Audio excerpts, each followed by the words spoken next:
Welcome to wishful ಅಡುಗೆ ಮನೆ. ನಾವಿವತ್ತು ಮೆಂತ್ಯ ಸೊಪ್ಪಿಂದ ಒಂದು ಸೂಪರ್ ಆಗಿರೋ ರೆಸಿಪಿ ಮಾಡೋದನ್ನ ತೋರಿಸ್ತೀವಿ. ಹೇಗೆ ಮಾಡೋದು ಅಂತ ನೋಡೋಣ ಬನ್ನಿ. ನೋಡಿ, ಫ್ರೆಶ್ ಮೆಂತ್ಯ ಸೊಪ್ಪಿದೆ. 2 ಕಟ್ ಆಗುವಷ್ಟು ಮೆಂತ್ಯ ಸೊಪ್ಪನ್ನ ತಗೊಂಡಿದೀವಿ. 2 ಕಟ್ ಮೆಂತ್ಯ ಸೊಪ್ಪನ್ನ ಇವಾಗ ನಾವು ಕಟ್ ಮಾಡ್ಕೊಂಡು ಬರೋಣ. ನೋಡಿ, ಒಂದು ಕುಕ್ಕರ್ನ ತಗೊಂಡಿದೀವಿ. ಆ ಕುಕ್ಕರ್ಗೆ ಮಿಕ್ಸ್ ಬೇಳೆನ ಹಾಕೊಳ್ತಾ ಇದೀವಿ. ಇದರಲ್ಲಿ ತೊಗರಿ ಬೇಳೆ ಇದೆ, ಹೆಸರು ಬೇಳೆ ಇದೆ, ಉದ್ದಿನ ಬೇಳೆ ಇದೆ, ಮಸೂರ್ ಬೇಳೆ ಅಂತೀವಲ್ಲ ಅದು ಕೂಡ ಇದೆ. ನೋಡಿ, ಇಲ್ಲಿ ಆರೆಂಜ್ ಕಲರ್ ಇದೆಯಲ್ಲ, ಇದು ಕೂಡ ಟೇಸ್ಟ್ ತುಂಬಾ ಚೆನ್ನಾಗಿರುತ್ತೆ. ಈ ತರ ಮಿಕ್ಸ್ ದಾಲಿಂದ ನಮಗೆ ಇವತ್ತಿನ ರೆಸಿಪಿ ತುಂಬಾ ಸಖತ್ತಾಗುತ್ತೆ. ಇದನ್ನ ನೀಟಾಗಿ ವಾಶ್ ಮಾಡ್ಕೊಂಡು ಬರೋಣ 1-2 ಸರ್ತಿ. ಸೊ ಇವಾಗ ತೊಳ್ಕೊಂಡು ಬಂದಿರೋದು ಬೇಳೆಗೆ ಸ್ವಲ್ಪ ನೀರನ್ನು ಹಾಕೊಳ್ಳೋಣ. ನೀವು ನಾರ್ಮಲ್ ಬೇಳೆ ಬೇಯಿಸೋಕೆ ಎಷ್ಟು ನೀರು ಹಾಕ್ತಿರಲ್ಲ ಅಷ್ಟೇ ಹಾಕೊಳ್ಳಿ. ಇವಾಗ ಇದ್ರ ಒಳಗಡೆ 1-2 ಸ್ಪೂನ್ ಅಷ್ಟು ಎಣ್ಣೆ ಹಾಕೋಣ. ಎಣ್ಣೆ ಹಾಕೊಳ್ಳೋದ್ರಿಂದ ತುಂಬಾ ಚೆನ್ನಾಗಿ ಬೇಯುತ್ತೆ. ಸ್ವಲ್ಪ ಅರಿಶಿಣದ ಪುಡಿ ಹಾಕೊಳ್ಳೋಣ ಆಶಾ. ಇವಾಗ ಸಣ್ಣದಾಗಿ ಕಟ್ ಮಾಡ್ಕೊ ಬಂದ್ವಲ್ಲ ಮೆಂತ್ಯ ಸೊಪ್ಪು, ಅದನ್ನ ಕೂಡ ಸೇರಿಸ್ಕೊಳ್ತಾ ಇದೀವಿ. ನಾವು ಕಡ್ಡಿನ ಕೂಡ ಹಾಕ್ತಾ ಇದೀವಿ, ನೀವು ಅಬ್ಸರ್ವ್ ಮಾಡ್ತಿರ್ಬೋದು. ಅದು ಕೂಡ ತುಂಬಾ ಟೇಸ್ಟ್ ಕೊಡುತ್ತೆ. ನೋಡಿ, ಎಳೆದಾಗಿರೋದ್ರಿಂದ ಅದರಲ್ಲೂ ವಿಟಮಿನ್ಸ್ ಇರುತ್ತೆ, ತುಂಬಾ ಚೆನ್ನಾಗಿರುತ್ತೆ. ಸೊ ಈ ತರ ಮೆಂತ್ಯ ಸೊಪ್ಪು ಜಾಸ್ತಿ ತಿಂದಂಗಾಗುತ್ತೆ. ಹೌದು, ಹೆಲ್ದಿ ಕೂಡ ಅಲ್ಲ. ನಾವು ಅದಕ್ಕೇನೆ ಟೊಮೊಟೊ ಕೂಡ ಸೇರಿಸ್ಕೊಳ್ತಾ ಇದೀವಿ. ನಾವಿಲ್ಲಿ 3 ಟೊಮೊಟೊನ ಕಟ್ ಮಾಡಿ ಹಾಕೊಳ್ತಾ ಇದೀವಿ. ನೋಡಿ, ಈ ಸೈಜಲ್ಲಿ ಕಟ್ ಮಾಡ್ಕೊಂಡಿದ್ದೀವಿ ನಾವು. ನೋಡಿ, ಅಷ್ಟನ್ನು ಹಾಕಿ ವಿಸಲ್ ಕೂಗಿಸ್ಕೊಬೇಕು. ಎಷ್ಟು ವಿಸಲ್ ಪ್ರತಿಭಾ? ಇದಕ್ಕೆ 5 ವಿಸಲ್ ತಕೊಂಡು ಬರೋಣ. ಯಾಕಂದ್ರೆ ಬೇಳೆ ತುಂಬಾ ಸ್ಮೂತ್ ಆಗಿ ಚೆನ್ನಾಗಿ ಬೇಯಬೇಕು ಅಂತ ಹೇಳಿ. ನೋಡಿ, 5 ವಿಸಲ್ ಆಗಕ್ಕೆ ಪಕ್ಕಕ್ಕೆ ಇಟ್ಕೊಳ್ತೀವಿ ನಾವು. ನೋಡಿ, ಇವಾಗ ಕುಕ್ಕರ್ ವಿಸಲ್ ಕೂಡ ಆಗಿದೆ, ತಣ್ಣಗಾಗಿದೆ. ನೋಡಿ, ಎಷ್ಟು ಚೆನ್ನಾಗಿ ಬೆಂದಿದೆ. ನೋಡಿ, ನೀರೆಲ್ಲ ಕಡಿಮೆ ಆಗಿ ನೀಟಾಗಿ ಬೆಂದಿದೆ. ಸ್ವಲ್ಪ ಈ ಥರ ಸ್ಮ್ಯಾಶ್ ಮಾಡ್ಕೊಳ್ಳೋಣ. ಈ ಥರ ಸ್ಮ್ಯಾಶ್ ಮಾಡಿಕೊಂಡು ಇವಾಗ ಇದಕ್ಕೆ ಒಗ್ಗರಣೆನ ಹಾಕೊಳ್ಳೋಣ.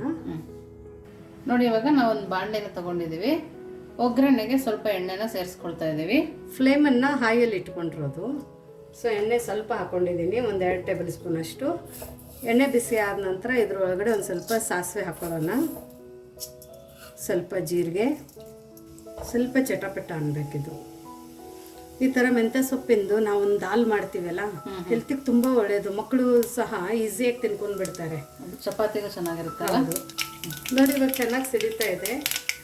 ಇದಕ್ಕೆ ಒಂದು ಸ್ವಲ್ಪ ಕ್ರಷ್ ಮಾಡಿರೋಂಥ ಬೆಳ್ಳುಳ್ಳಿನ ಹಾಕೋತಾ ಇದ್ದೀನಿ. ಬೆಳ್ಳುಳ್ಳಿ ಹಾಕೋದ್ರಿಂದ ಒಳ್ಳೆ ಫ್ಲೇವರ್ ಬರುತ್ತೆ, ತುಂಬ ಒಳ್ಳೆ ಫ್ಲೇವರು ದಾಲಕ್ಕೆ ಸ್ಪೆಷಲಿ. ಸ್ವಲ್ಪ ಹಸಿಮೆಣಸಿನಕಾಯಿ ಮಧ್ಯದಲ್ಲಿ ಸೀಳ್ಬಿಟ್ಟು ಹಾಕೊಂಡಿದ್ದೀನಿ, ಸ್ವಲ್ಪ ಹಿಂಗು, ಅದ್ರ ಜೊತೆ ಸ್ವಲ್ಪ ಕರಿಬೇವನ್ನ ಹಾಕೊಳ್ಳೋಣ. ಇದನ್ನೊಂದು ಸ್ವಲ್ಪ ಹಸಿ ವಾಸನೆ ಹೋಗೋ ತನಕ ಹುರ್ಕೊಳ್ಳೋಣ. ತುಂಬ ಚೆನ್ನಾಗಿ ಟೇಸ್ಟ್ ಬರುತ್ತೆ. ನೋಡಿ, ಇವಾಗ ಬೆಳ್ಳುಳ್ಳಿ ಒಂದು ಸ್ವಲ್ಪ ಕೆಂಪಾಗಿದೆ. ಇವಾಗ ಇದ್ರ ಒಳಗಡೆ ನಾವು ಸಣ್ಣದಾಗಿ ಕಟ್ ಮಾಡಿಕೊಂಡಿರೋಂಥ ಈರುಳ್ಳಿನ ಹಾಕೊಳ್ಳೋಣ. ಇಲ್ಲಿ 1 ಈರುಳ್ಳಿನ ನಾನು ಸಣ್ಣದಾಗಿ ಕಟ್ ಮಾಡ್ಕೊಂಡಿದ್ದೀನಿ. ಈರುಳ್ಳಿನ ಚೆನ್ನಾಗಿ ಫ್ರೈ ಮಾಡಬೇಕಾ? ಹೌದು. ಕೆಂಪಾಗೋ ತನಕ ಹುರ್ಕೋಬೇಕು ನಾವು. ಇವಾಗ ಇದಕ್ಕೆ ಸ್ವಲ್ಪ ಉಪ್ಪನ್ನು ಹಾಕೊಂಡು ಹುರ್ಕೊಳ್ಳೋಣ, ಬೇಗ ಹುರ್ಕೊಳ್ಳುತ್ತೆ. ಈರುಳ್ಳಿ ಬೇಗ ಹುರಿಬೇಕಂದ್ರೆ ಉಪ್ಪು ಹಾಕ್ಬೇಕಾ? ಹೌದು, ತುಂಬ ಬೇಗ ಹುರ್ಕೊಳ್ಳುತ್ತೆ, ಫ್ಲೇವರು ತುಂಬ ಚೆನ್ನಾಗಿ ಬರುತ್ತೆ. ಸೊ ಇದನ್ನು ಒಂದು ಸ್ವಲ್ಪ ಕೆಂಪಾಗೋ ತನಕ ಹುರ್ಕೊಳ್ಳೋಣ. ನೋಡಿ, ಈರುಳ್ಳಿ ಈ ಥರ ಫ್ರೈ ಆಗಬೇಕು. ಇದಾದಮೇಲೆ ಕೆಲವು ಮಸಾಲೆಗಳನ್ನ ಹಾಕೋಬೇಕು. ಫ್ಲೇಮನ್ನು ಹೈಯಲ್ಲಿನೇ ಇದೆ. ಸ್ವಲ್ಪ ಅರಿಶಿನ ಹಾಕೊಳ್ಳೋಣ. ನಾವು ಇವನ್ ಮೆಂತ್ಯ ಸೊಪ್ಪಲ್ಲಿನೂ ಅರಿಶಿನ ಹಾಕೊಂಡೇ ಕುದಿಸ್ಕೊಂಡಿರೋದು, ಬಟ್ ಒಳ್ಳೆ ಕಲರ್ ಬರಲಿ ಇನ್ನೊಂದು ಸ್ವಲ್ಪ ಅಂತ ಅರಿಶಿನ ಹಾಕೊಂಡಿರೋದು. ಸ್ವಲ್ಪ ಧನಿಯಾ ಪೌಡರು, ಸ್ವಲ್ಪ ಗರಂ ಮಸಾಲ ಹಾಕೋತಾ ಇದ್ದೀನಿ. ನೆಕ್ಸ್ಟನ್ನು ಹಾಕಿ ಮಿಕ್ಸ್ ಮಾಡಬೇಕು. ನಾವು ಮಸಾಲೆನ ಬೇಗ ಮಿಕ್ಸ್ ಮಾಡಬೇಕಿಲ್ಲ ಅಂದ್ರೆ ತಳ ಹಿಡಿಯುತ್ತೆ. ಹೌದು, ಫ್ಲೇಮನ್ನಲ್ಲೇ ಹಾಯಲ್ಲಿನೇ ಇಟ್ಕೊಂಡಿದ್ದನ್ನೆಲ್ಲ ಮಿಕ್ಸ್ ಮಾಡಿಕೊಂಡು ನಾವು ಇವಾಗೇನಿದು ಸ್ಮ್ಯಾಶ್ ಮಾಡ್ಕೊಂಡಿದ್ವಲ್ಲ ಬೇಳೆನೂ ಸೊಪ್ಪು, ಸೊ ಇದನ್ನು ಇವಾಗ ಇದ್ರ ಒಳಗಡೆ ಹಾಕೋಣ. ಫ್ಲೇಮನ್ನು ಲೋ ಅಲ್ಲಿ ಇಟ್ಕೊಳ್ಳಿ. ಸೊ ಇದೇ ಕುಕ್ಕರ್ಗೆ ಸ್ವಲ್ಪ ಬಿಸಿ ನೀರು ಹಾಕೊಂಡಿರೋದು ನಾನು. ಬಿಸಿ ನೀರು ಹಾಕೊಳ್ಳಿ. ಬಿಸಿ ನೀರನ್ನೇ ಹಾಕೋಬೇಕು, ಅವಾಗಲೇ ಟೇಸ್ಟ್ ಜಾಸ್ತಿ ಬರೋದು. ಹೌದು, ನಿಮ್ಮ ಕನ್ಸಿಸ್ಟೆನ್ಸಿ ಹೆಂಗೆ ಬೇಕು ಹಂಗೆ ನೋಡ್ಕೊಂಡು ಬಿಸಿ ನೀರನ್ನು ಹಾಕೊಳ್ಳಿ. ನೋಡಿ, ಇವಾಗ ಕುದೀತಾ ಇದೆ. ನೋಡಿ, ಈ ಥರ ಕುದಿ ಬರಬೇಕು. ಈ ಥರ ಕುದಿ ಬರ್ನಾಶ. ಇದಕ್ಕೆ ರುಚಿಗೆ ಉಪ್ಪು ಹಾಕೊಳ್ಳೋಣ. ನಾವು ಇನ್ನೂ ಉಪ್ಪು ಹಾಕ್ಕೊಂಡಿಲ್ಲ, ರುಚಿ ನೋಡಿ ಉಪ್ಪು ಹಾಕ್ಕೊಳ್ಳಿ. ಅದ್ರ ಜೊತೆ ಸ್ವಲ್ಪ ಚಿಲ್ಲಿ ಫ್ಲೇಕ್ಸನ್ನು ಹಾಕ್ಕೊಳ್ಳೋಣ.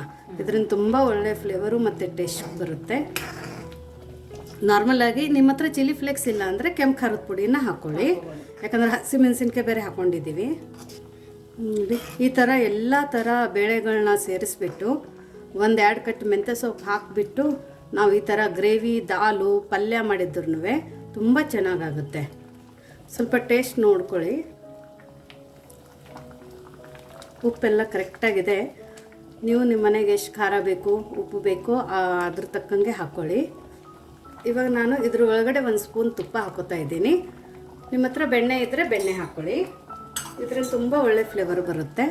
ಇದನ್ನ ಇವಾಗ 1 ನಿಮಿಷ ಅಷ್ಟೇ ಕುದಿಸ್ಕೊಳ್ಳೋಣ, ಯಾಕಂದ್ರೆ ಆಲ್ರೆಡಿ ಇದೆಲ್ಲ ಕುದ್ದೈತಲ್ಲ, ಇವಾಗ ಜಾಸ್ತಿ ಹೊತ್ತು ಕುದಿಸ್ಕೊಳ್ಳೋದನ್ನು ಬೇಕಾಗಿಲ್ಲ. ಸೊ ಚೆನ್ನಾಗಿ ಮಿಕ್ಸ್ ಮಾಡಿ ಇವಾಗ ನಾನು ಸ್ಟವ್ನ ಆಫ್ ಮಾಡಿದ್ದೀನಿ. ಸೊ ನೋಡಿ ಎಷ್ಟು ಒಳ್ಳೆ ನಮ್ಮದು ದಾಲ್ ಮಾಡಿ ರೆಡಿಯಾಗಿದೆ. ನೀವು ಈ ಥರ ಒಂದು ಸರ್ತಿ ದಾಲನ್ನು ಮಾಡಿ ಹೇಗಿತ್ತು ಅಂತ ವಿಶ್ಫುಲ್ ಅಡುಗೆ ಮನೆಯಲ್ಲಿ ಕಮೆಂಟ್ ಮೂಲಕ ತಿಳಿಸೋದನ್ನು ಮರಿಬೇಡಿ. ಇನ್ನೂ ನಮ್ಮ ಚಾನಲ್ನ ಲೈಕ್ ಮಾಡಿಲ್ಲ ಅಂದರೆ ಲೈಕ್ ಮಾಡಿ, ಶೇರ್ ಮಾಡಿ, ಸಬ್ಸ್ಕ್ರೈಬ್ ಮಾಡಿ. Thank you. Thank you.